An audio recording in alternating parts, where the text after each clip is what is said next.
శాసనమండలిలో గత బీఆర్ఎస్ సర్కార్పై గాయకుడు ఎమ్మెల్సీ గోరటి వెంకన్న సంచలన వ్యాఖ్యలు చేశారు. రైతు బంధుపై కేసీఆర్ సర్కార్ను కడిగేస్తూ నిలదీశారు ఎమ్మెల్సీ గోరటి వెంకన్న. భూస్వాములకు రైతు బంధు ఇవ్వడం సరైన పద్ధతి కాదని గులాబీ అధినాయకత్వానికి బుద్ధి చెప్పారు. బీఆర్ఎస్ ప్రభుత్వంలో 50 నుండి 200 ఎకరాలున్న వారికి కూడా రైతు బంధు ఇస్తున్నారని, ఇది సరైన పద్ధతి కాదని కేసీఆర్ సర్కార్పై మండిపడ్డారు. ఇప్పుడు కొత్తగా ఏర్పడిన కాంగ్రెస్ ప్రభుత్వం అయినా 10 ఎకరాల లోపు భూమి ఉన్న రైతులకు మాత్రమే రైతు బంధు ఇవ్వాలని సీఎం రేవంత్ రెడ్డిని ఎమ్మెల్సీ గోరటి వెంకన్న డిమాండ్ చేశారు. 100 ఎకరాలున్న సినీ రాజకీయ నాయకులకు రైతు బంధు ఎందుకని ప్రశ్నించారు. ఇలాంటి వారికి రైతు బంధు వద్దని గతంలోనే చెప్పినట్లు ఇప్పుడు కూడా అదే చెబుతున్నట్లు పేర్కొన్నారు. గత ప్రభుత్వం ప్రొఫెసర్లను, మేధావులను, ఐఏఎస్లను అరెస్టు చేసిందన్న వెంకన్న గుర్తు చేశారు. హరగోపాల్ లాంటి వారి మీద కూడా ఉపా కేసు పెట్టడం సరికాదన్నారు.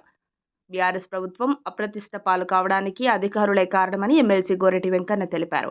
అధికారులు ఇష్టారీతిగా వ్యవహరించారని ఆరోపించారు. దీనికి ఫలితంగానే అసెంబ్లీ ఎన్నికల్లో బీఆర్ఎస్ ఓటమి పాలైందని గోరటి వెంకన్న పేర్కొన్నారు. ఇప్పుడున్న కాంగ్రెస్ ప్రభుత్వం రైతు బంధుపై పరిమితులు విధించాలని యోచిస్తోంది. 5 నుంచి 10 ఎకరాల లోపు వారికి రైతు బంధు ఇవ్వాలని భావిస్తోంది. అలాగే ఐటీ కట్టే వారికి, ప్రభుత్వం ఉద్యోగులకు రైతు బంధు కట్ చేయాలని యోచిస్తోంది. దీనిపై త్వరలోనే నిబంధనలు రూపొందించే అవకాశం ఉంది. మరిన్ని అప్డేట్స్ కోసం మా కాయ్ టీవీని సబ్స్క్రైబ్ చేసుకోండి.